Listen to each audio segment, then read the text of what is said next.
There we go. All right, here we go.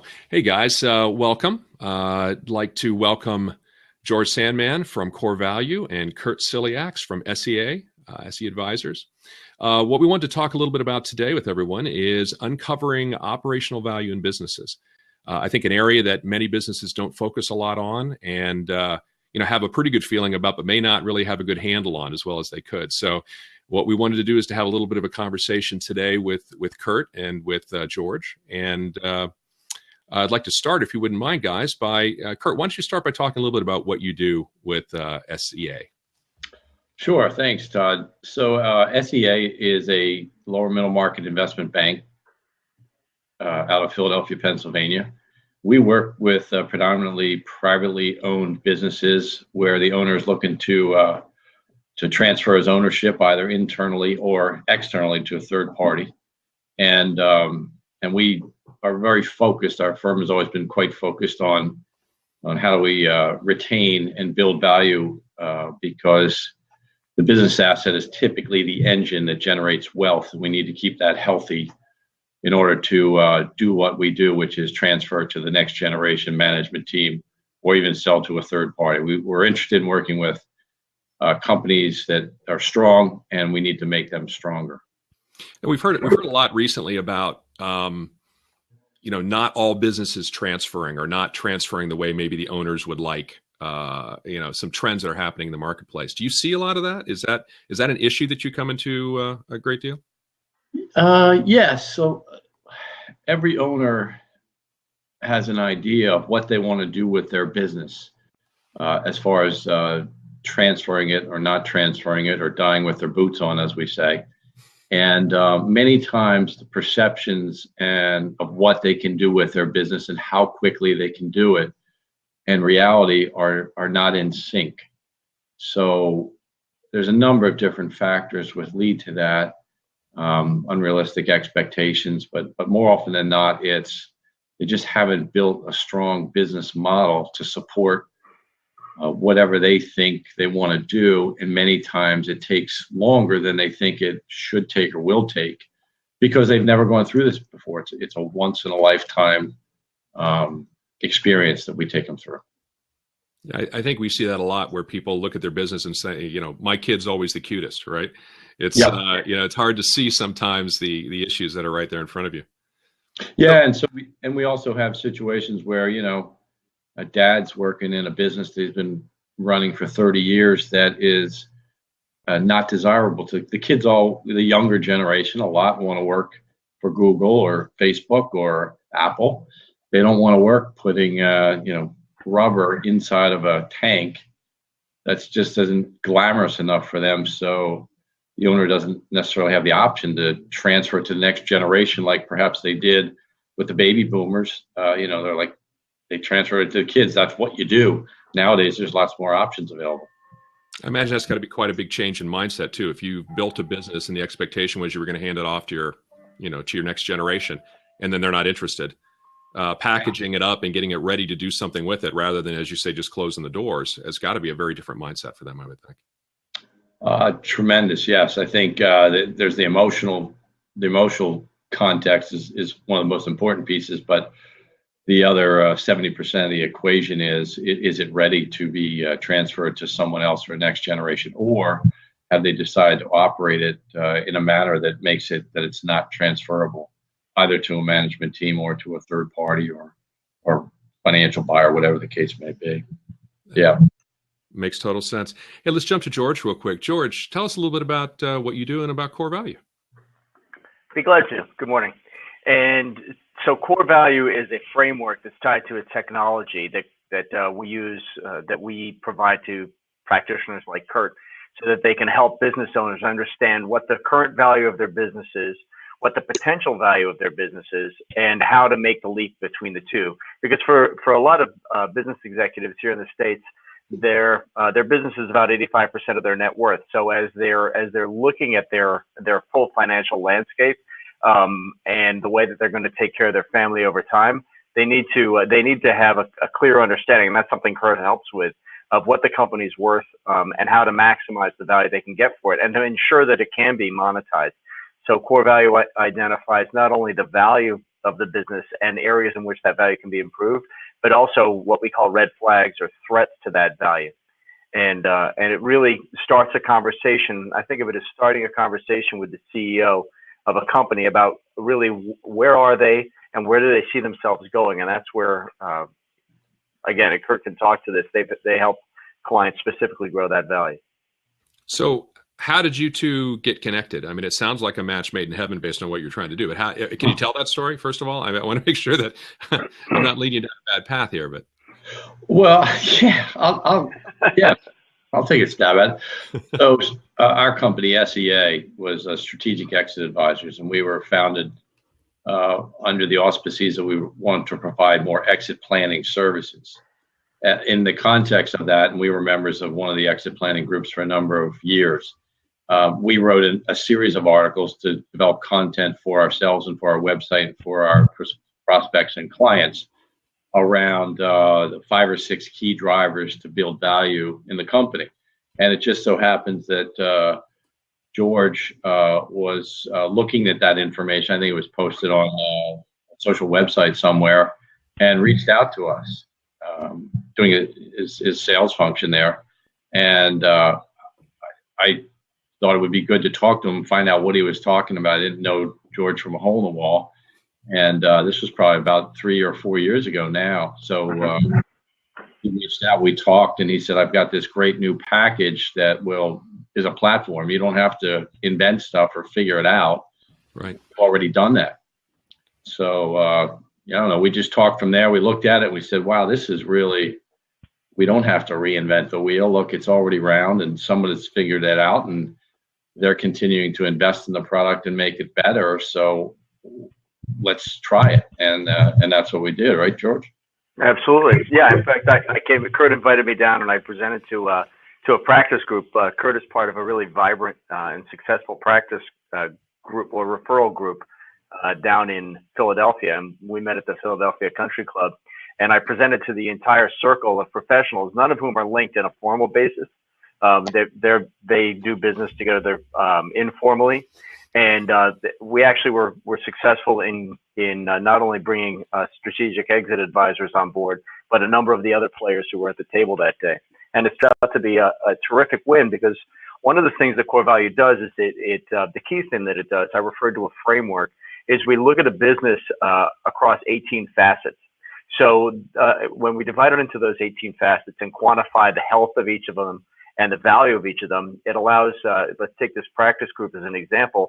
Kurt, there are a number of areas. If he uses Core Value with a client, there may be areas that Kurt is happy to help them with, and then there are other areas where he can bring in people from his referral network to help with more specialized aspects. Anyway. Yeah, and one of the players that wound up using it, it's funny because Core Value is not a valuation tool. Right. In our world, we need to provide some range of value for a business before we engage in whatever we do. And one of the people that was at our group, our little exit planning group, is called the Succession and Exit Leadership Roundtable out of Philadelphia. Small group, 12 companies. He does valuation, and he actually compared his valuation to what Core Value came up with, and that was part of our vetting process. We're like, well, we're not sure how good it is. Take it for what it's worth. We have our own process, and we began to feel comfortable with it. And then our business associate, Don, who was out in central Pennsylvania, looked at it and compared it to a valuation he had done, and it was within a couple percentage points. And he that sort of was a second verification for us that the metrics behind, the mystery behind the Oz was working well and it was valuable. And that's the biggest piece that business owners want to know is, what's it worth or what it could be worth, and how do we do that? I don't want to spend a whole lot of money. How do I do it simple? And this is an easy way to do it. So it gets you in the ballpark very quickly and easily, obvioly. Yes. Really very close in the ballpark. In fact, there's a white paper on our website that talks about that has some back testing that was done by a third party. And we come within 5 to 10% of a formal valuation, given, of course, that valuations can be done for a variety of purposes. Right. Right. And what is powerful, and Kurt, if you want to talk about this, I know you and I have discussed it offline. The core value does not, we're not going to sit down with 5 years of financials and talk about IBITs and discounting and, that's not the conversation, because frankly, I ran a manufacturing company for 10 years. My eyes would glaze over during those conversations. Not that I wasn't interested, but it's just, it wasn't the guts of my baby, being the company and the operations of the company. Core value speaks the language of operations, not the language of finance. So we really focus in on what's going on day to day. What processes and procedures do you have in place for running the company? Can we quantify the value of those processes and procedures? And really at an elemental level, we're comparing think of it as pre-due diligence. So we're doing some it's fun, pre-due diligence on a company, and comparing that to due diligence on closed transactions, matching the two, the algorithms then analyze the two and determine the value. So it's based on real market criteria and is built all around operations as opposed to finance. Finance is simply the output of an operation, right? Right. As a recovering CPA, please don't slam the bean counters too much. I love CPAs. Hey. Without us, you can do nothing.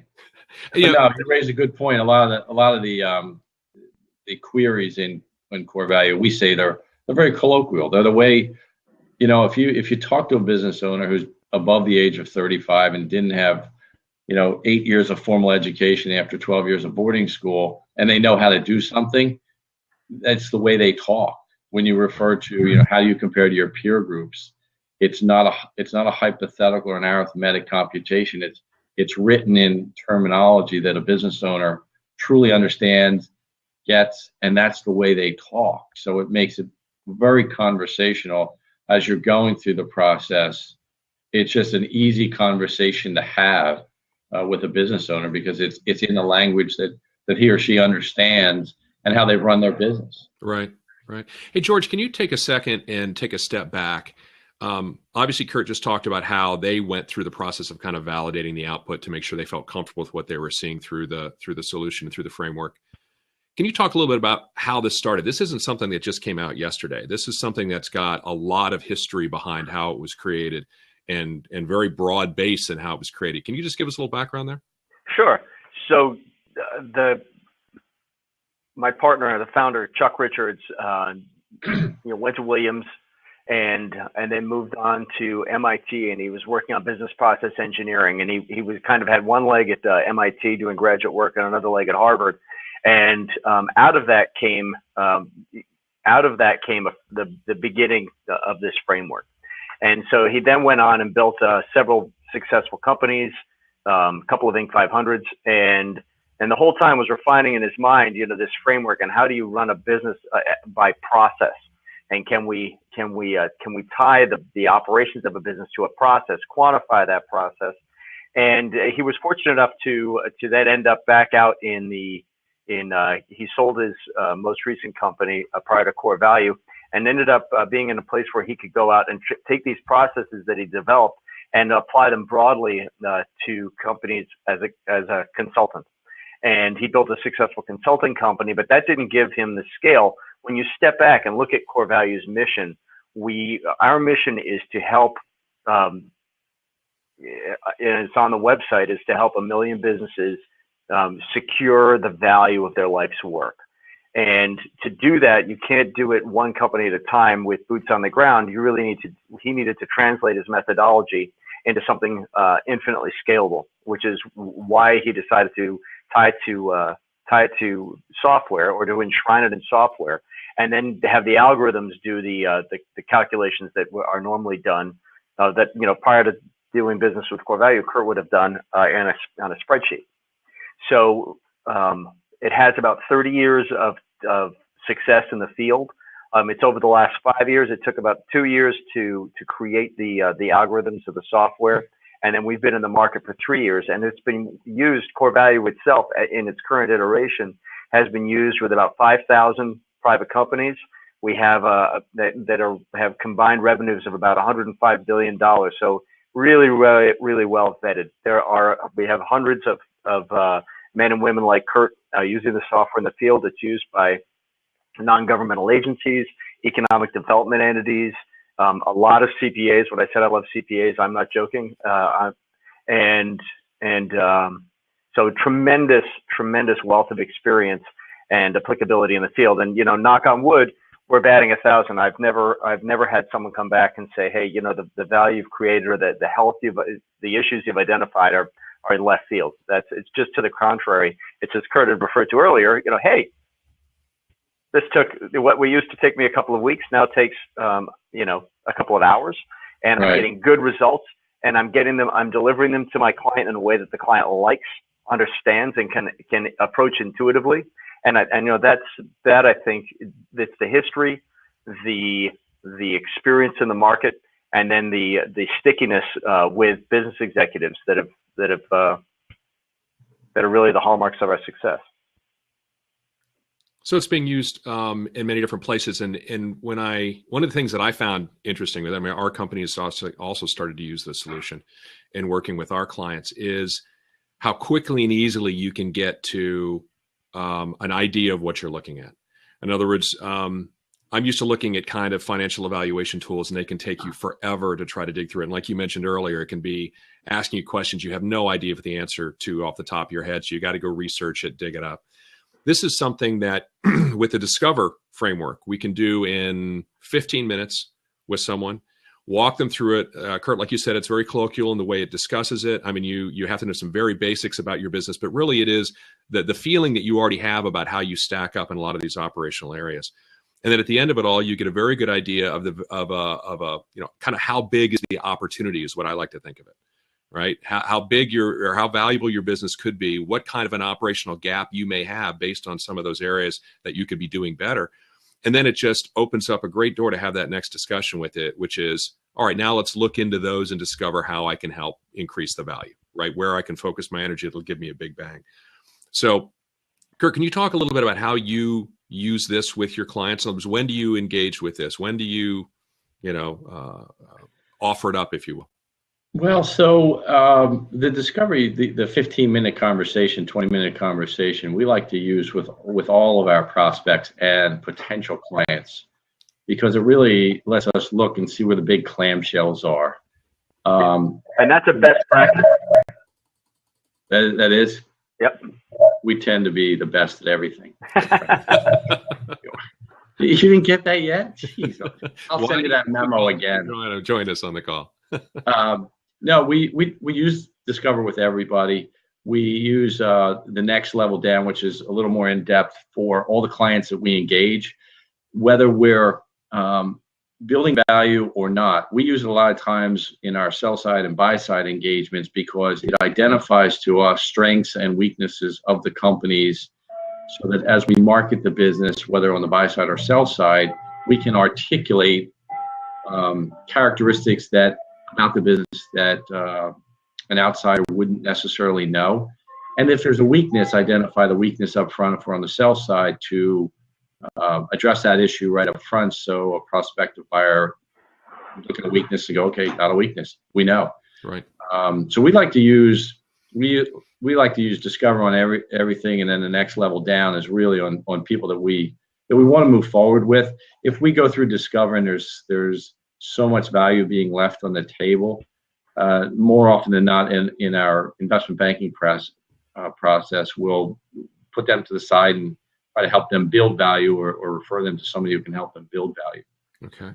So when you talk about Discover and then the next level down, just to be clear, Discover is a 15, 20 minute, like we talked about, ability to engage with the software, answer some questions, and get an idea as to, again, the value of your business, where there's a value gap and where that value gap exists, the top areas where the value gaps exist. Right. Then the next level down is referred to as Unlock, which allows you to do a much deeper dive into the business and I would say identify a much higher level of granularity, right, of where the challenges might be and what you can do. But it's also a way to track how you address that over time, right? In other words, it allows you, it's not just a one point in time here's where you are today, but here's where you are, here are the areas you want to focus on, and actually be able to track the success that they're having at recovering that value as you work with them. Right. Yeah. Go ahead, Kurt. Sorry. I was going to say the unlock process. The unlock process is one we use. It's a tool we use. It's not a one and done. It really creates a framework for how do we help this business improve value over time. Sometimes between the discover process and the unlock process, it's funny. It can pivot you a little bit. What is articulated in the first 18 points, as you dig a little bit deeper, you might find the company is pretty sound in one area, but another area comes as an area that they need to address. It allows us, and we've worked with clients using the unlock and going through that questionnaire process, which is a couple hours, and we stretch it out to a couple half-day sessions. Mm-hmm. But it allows us to get in front of the issues up front and then develop a work plan with a time frame and accountability structure to knock off these items that need to be addressed, so that over time they can bridge that value gap, if it will. And we've been working with our first client we had on core value now for over 2 years. Yeah. Small company, and she's probably improved the value of that company. And it's a small company, 15 employees. She's probably improved the value of that company by 50% without spending a lot of extra money. It was a seasonal business, so she would typically take the fourth quarter of the year off. That was her busy time. But what that's allowed her to do actually is, with her in-house people, address these issues. And number two, she's changed her business model a little bit, going on the recurring revenue theme. You'll love this. She was heavy in the fourth quarter. She's in the healthcare services field. So fourth quarter is when you got to get all your enrollment information in. She'd go to these large institutions and take information on 4,000 or 5,000 people.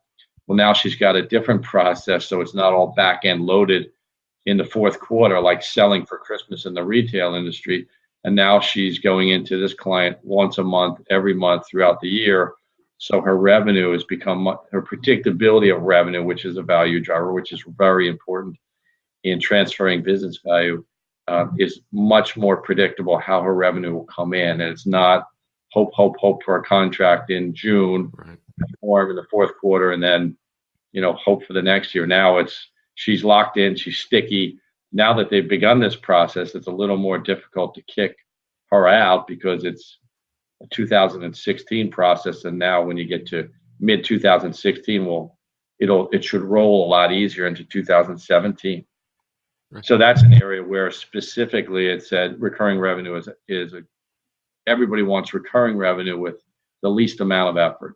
And so she was able to change her actual business model with one of her largest clients. It was probably represented about 20%, 25% of her revenue. So it changed her revenue model, made it more predictable, her company more sticky, and got away from that customer concentration issue. Oh, you got too many sales with one customer, right, situation. So it killed two birds with one stone. Two things really, really stand out to me about where the value is in this. I mean, one, from your standpoint, it seems like your ability to have a conversation at a appropriate level of depth right in the very beginning, and then a much deeper level as you engage with the client. It's just that framework enables that, right? It's something that's very easy to use and allows you to have a process and a framework that you can use that's already independently vetted and internationally recognized as a backdrop. The other side of it is just giving them, even if they have an idea of where they have weaknesses in their business, it seems like giving them some very specific feedback on, yes, this is an area of problem, therefore a place you should focus to get a return, is just so critical. Because it's very easy to get buried by all the things that are going on in your business and not know really where you should spend your time. This helps you really say, wow, this is an area that if you spent time here, you could get this kind of return. And that's got to be helpful in you getting them to really focus on where the value is. Yeah, what we say, and the way we use the tool is, look, you're a business owner. You could have people come in the door every day of the week and want to sell you a service. Not to knock it, but sales professional, you need marketing, you need web services. No, you need operation. No, you need all this stuff. Well, Core Value is a great tool to assess and prioritize, where do I spend? I have a limited budget of dollars.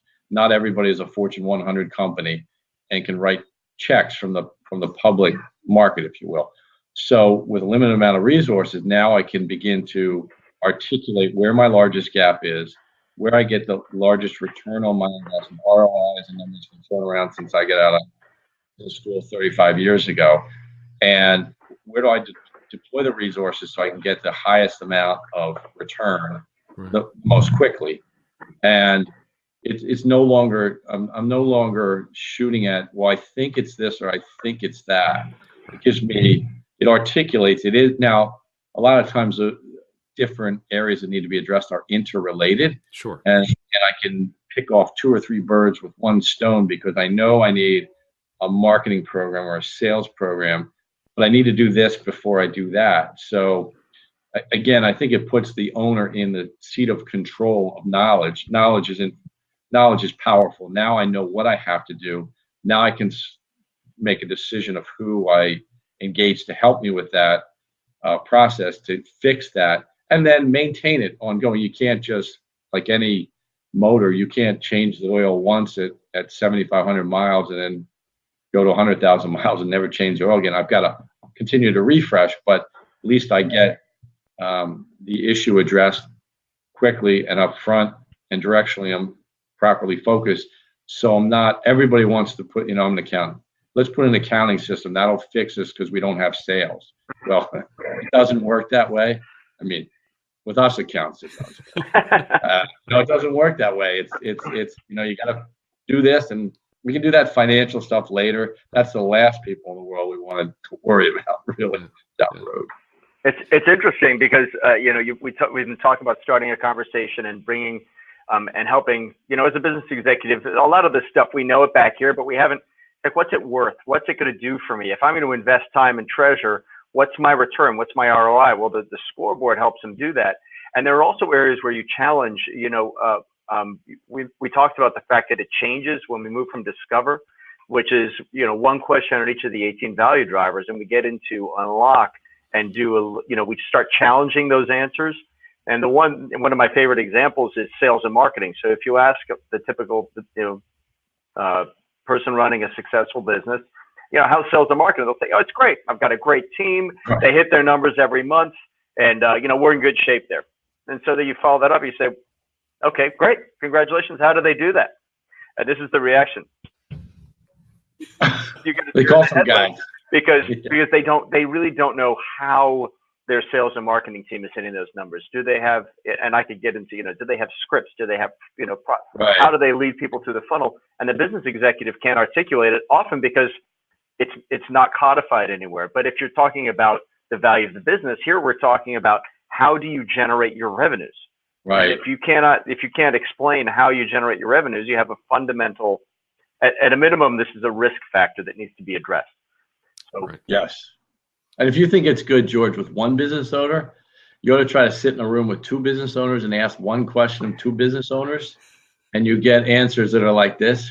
No, I think we're good. No, I think we're not. It's like, that's why the unlock process, when you're dealing with multiple owners, takes a little bit more time because perception is very interesting. Human nature and behavior and perception is fascinating. That's a great point, Kurt, because the feedback we get when someone like Kurt sits down with a management team, and I've been through this with some Vistage. We had a Vistage chair sit down with not just his client, the member, but with that member's management team, and put them through just Discover, and came back literally raving about the process because it got everybody around an issue. And the way Core Value works is we set a goal. Here's the best practices goal, and then how do you rate yourself against the goal? Well, they had these disparate opinions around the table of where they were, and it fomented this really robust conversation about where are we as a company. That's interesting that you think that we're doing really well, because from my perspective, and those are terrific conversations. I've been lucky enough to be in on a few of those, and they're really, really powerful conversations. Yeah. And that's got to be half the battle, right? I mean, how, as a management team, do you take focus on in the first place and help grow the value in the operations of your business if you don't agree as a management team on where the problems are, where the opportunity is? So, I mean, just the process of having those discussions and getting everybody kind of onto the same page has to be amazingly beneficial of providing a vision for where they should spend their energy, right? Where they should spend their time. Absolutely. Especially, you talk sales process, George. Two owners, business owners, and engineering firm we were doing some work with as part of the event we did a couple years ago. And it was amazing where they were, number one, they had no sales process. It was, how do you get sales? I call a guy. And that guy, like, what's the product? Like, who do you go after a particular market? No, I just know people. And two owners, different stages of their life, diametrically opposed of how they perceive things. It's just, I think for those who are open to improvement and really want to improve and really want to create sustainable value, it's an invaluable tool that they should use to jumpstart it, get it going, and then follow the process. The client that we've been working with, we used the portal as a data dump site, if you will. We're going to take her to market probably this year. Sometime this year, we're going to take her to market. We've got all 90% of the information that we need to take her to market is already up in Core Value in the I forget what you call it, George, in the vault. Yeah. In the vault, right? We got 90% of the information in the vault. So when we go to the sell side, actually we can open them up to the vault and have them take a look at everything, and everything's right there. We don't have to recreate it another time. So yeah, it's interesting. It's fascinating stuff. That again, owners have really need to have the openness to want to change their business and really make it a business, not make it a business that's so reliant upon an individual or a couple individuals in the company. Yeah. One of the things that I really like about this is when it was first described to me as your financials, and you talk about the value of your business, what's your business worth? You start to immediately look at the financials, and that's a point in time, right? That's an output of an operation, but you're not looking at the operations. You're not looking at what that operation is going to produce into the future. You're looking at what happened at a point in time. Here's what my financials are. And so this whole concept of now being able to look at the engine itself, the engine that created those output of financials, and looking at the health of that engine, right, is, to me, it just made so much sense. And it's a broad-based way of thinking about, well, just because I did it before, do I have any hope of doing it again? And is this a growth model or is this a sustaining model, right? I mean, you just don't have any feeling for it from just a point in time kind of financial, or even a historical look at your financials.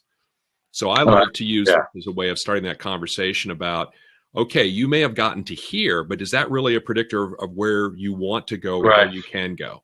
So now let's take a look at the operations in a different way, and gives you a much better idea of like, wow, I didn't think about that. I kind of knew that was a problem, but I've been kind of ignoring it. Well, that could really cost you. It's one of those things to focus. I mean, absolutely. In what we do in the investment banking world, we sell the past, but they buy the future. Right. So they really have to know the foundation for the future is sound and set, because you're right, a series of numbers, and I love numbers because it's my life. It's been very, very good to me. But it's like, it doesn't mean anything if there's no substance behind it. How did you get there? And can you articulate? It's not, one salesperson doing it or one operational person. It's a process. It's a team. It's all process. Or it's reducing future risk to earnings. That's all. Building value, core value. That's all it does, is reduces risk to future earnings. And the greater the risk, the greater the discount. The smaller the risk, the smaller the discount, and the higher return. So it's all about that. And it's just great. And so Core Value has these, what they call private business standards, PBS. I don't know if you use them much, but those are what we rely upon in our talking points about the private business standards, which are trying to take what larger publicly held companies do and bring it down to the, if you will, the mom and pop or the Main Street businesses, and make sure that they're following the same processes and procedures, because then maybe it is a scalable business, or at least it's, if not scalable, maybe it's a nice business that's going to continue to develop, to grow, and to continue to generate wealth in that area that it serves, whatever that area is. Well, it's interesting. Thanks for bringing up the private business standards, because that was the first thing that Chuck set out to do when he was trying to convert his knowledge and his processes to a formula. And those private business standards, he very quickly, years ago, back at MIT, came to the conclusion that while we have GAAP, right, GAAP is generally accepted accounting principles, and so when we look at a financial statement, we all have the same language. We say gross revenues, Right. that has a defined meaning, footnotes notwithstanding. And but the private, so he wanted for operations there to be the equivalent of GAAP, which is formulated as the private business standards, and it's those private business standards are the reason that institutions like NIST, the National Institute of Standards and Technology, are taking the core value framework and applying it across their world, because it is an easily understandable, very approachable, logical set of business standards that can be broadly applied. Now, you bring up a good point. I mean, this obviously was originally designed to help the private businesses that don't have some of those other standards or haven't been using a lot of those other standards. But this isn't specifically to private businesses, right? This tool can be used, or this approach or framework can be used by virtually any business. It can be used by any business and has been. I mean, we've been used from everywhere from Main Street to, small dry cleaner, up to divisions of multinationals, very, very large. Any entity that has a P&L can use core value. So the average value of the businesses in the system is about 24 million, and I guess that's very representative of the SME, of the small to medium enterprise market.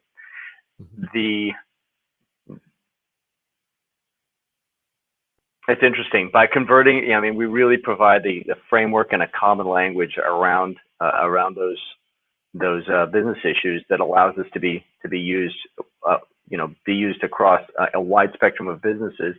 And what's interesting, what I find fascinating, is that you're able to take that dry cleaner I was just referring to, and we can talk about a certain aspect of their business, the value driver, and we'll stay with sales and marketing, and then I can talk about the health of that value driver.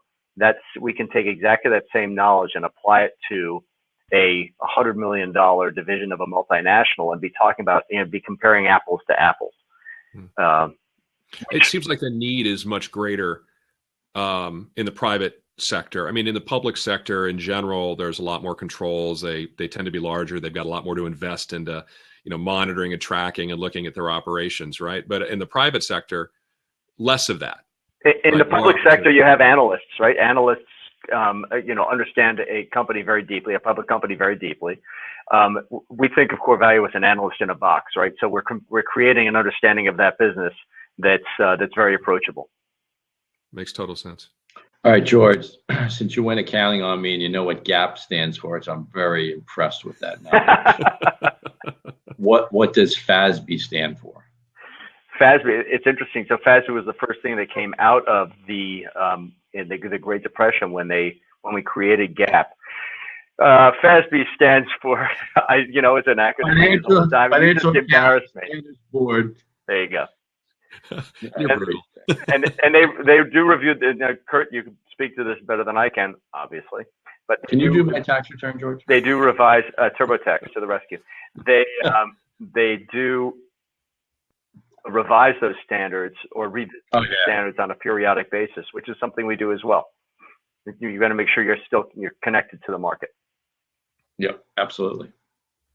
Makes total sense, guys. I love this because I think there's value in both the user of this technology for helping them understand their business and running their business and knowing where to focus the energy to get the return, but also for the people working with the business. As a consultant myself, Kurt, as what you do, having those discussions is so difficult to have just kind of out of the clear blue. And people are always questioning, well, this is your idea of what I should be thinking. Right.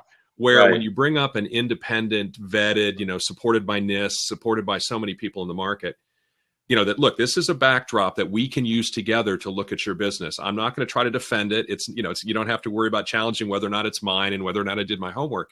But it will allow us to have a discussion quickly and effectively and really start to focus down to where we can add value in our relationship.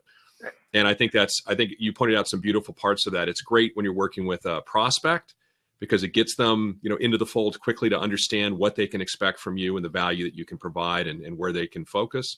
But also when you get a client that you're working with, I imagine over time, as you work through the unlock process, the more detailed, deeper dive, that you identify new areas that they can use your assistance in, and that you can help them continue to grow their business, right? Absolutely. Yeah. We see it as and I like to refer to Discover, that first phase, as a script for a conversation. So you can sit down and do it on an iPad over coffee, and start a conversation that delivers immediate value to the recipient, whether that person decides to hire you or not. In their email inbox at the end of the conversation, they're going to have the Discover report, and that Discover report is going to tell them some, give them some valuable information. And it's also it starts, if you flip that around, when you've had this conversation with a number of business owners, you're starting to create a pipeline of, okay, well, what am I seeing in my community? When I'm out talking to companies, when I'm trying to understand, where I might be helpful, we can start seeing trends. We can start seeing common areas. And we have firms that use it to create a pipeline that, if you use it with 100 of your clients or 100 people in the community, you can say to yourself, well, look, we have 20 people. And Kurt, in fact, did this, and he did a superb job.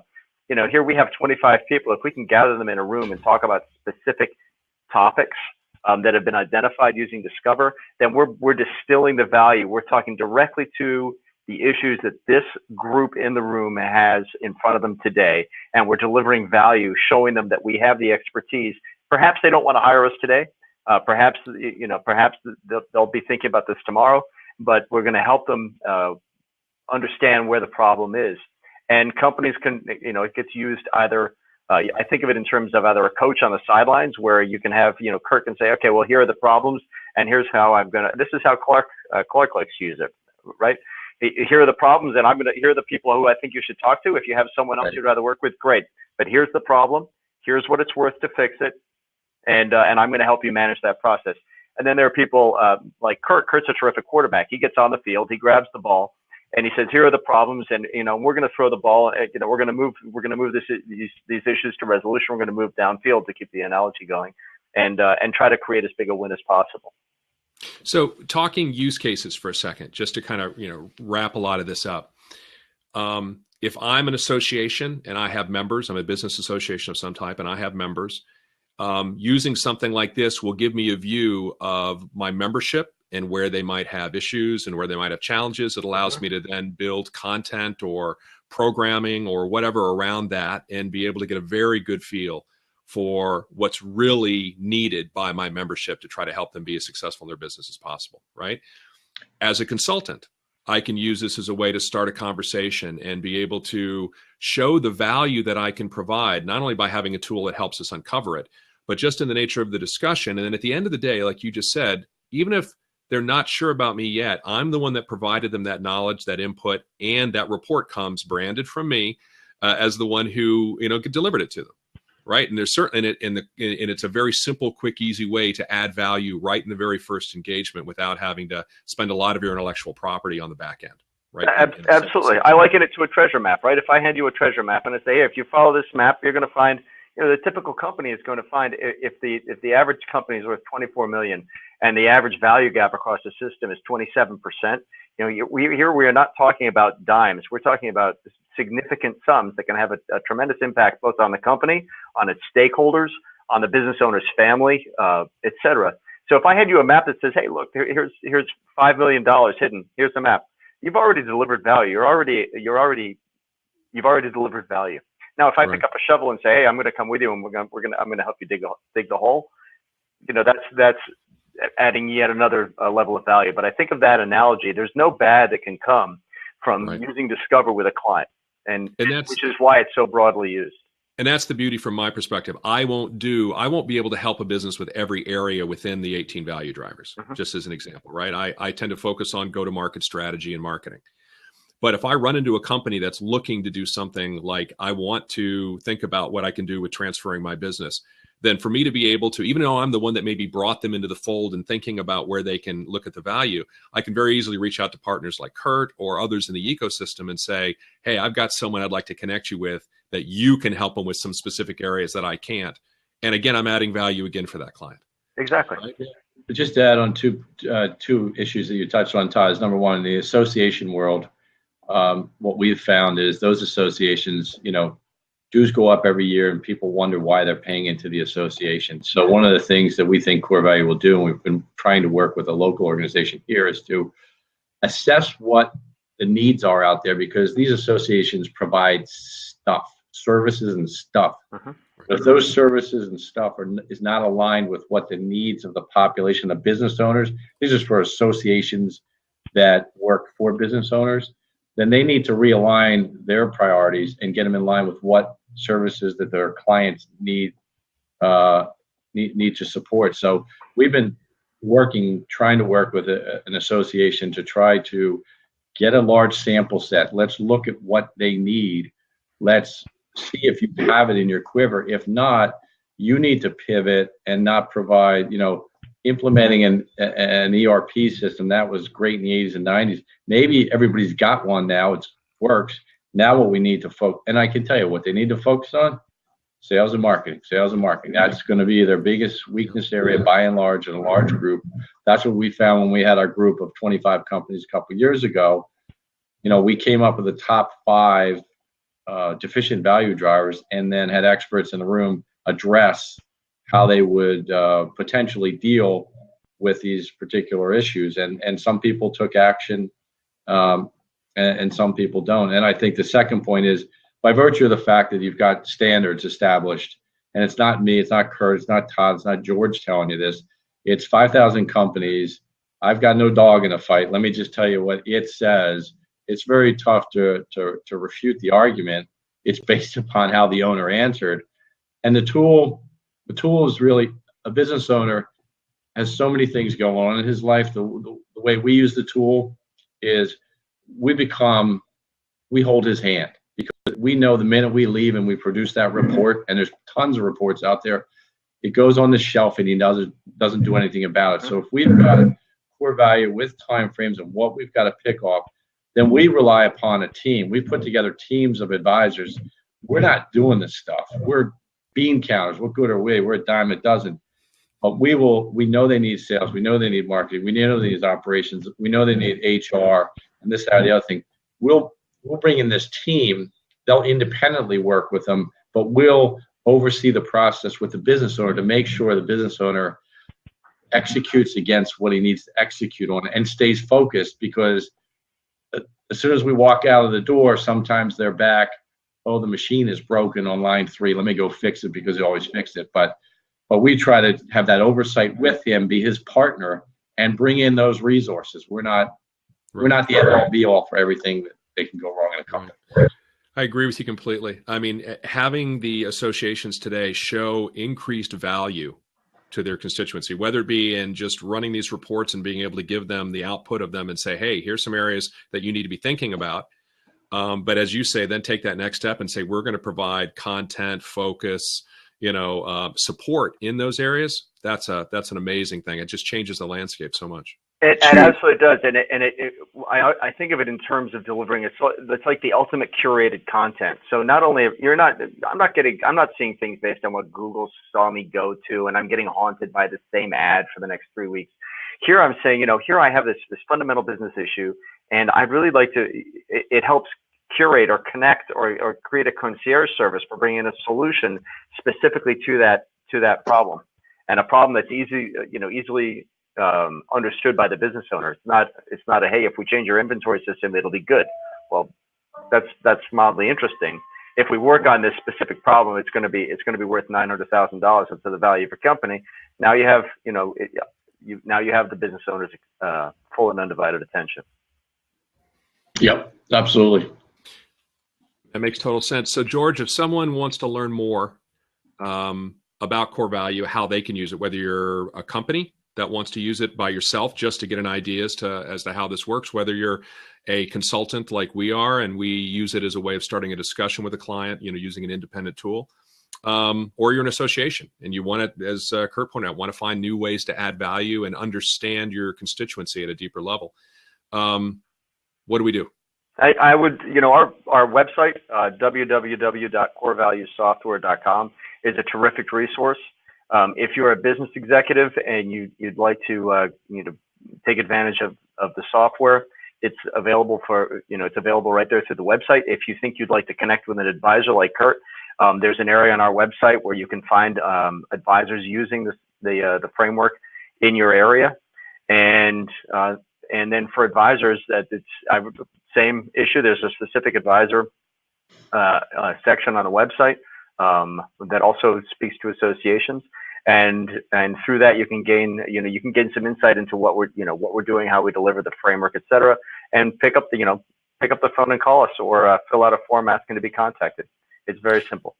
So if I want to use Discover, the opening 15-minute evaluation for a trial to learn how it works, what does it cost me to do a full Discover analysis? So Discover, there's no cost for Discover. And if you'd like to, there's an area on the website. If you're an advisor and you want to do a demo, there's a link on the website. If you're a business owner, you just want to get yourself your Discover report on your business, and all of this is it's fully confidential. Obviously, we have industry leading privacy. All of that's available through the website, and there's no cost for Discover.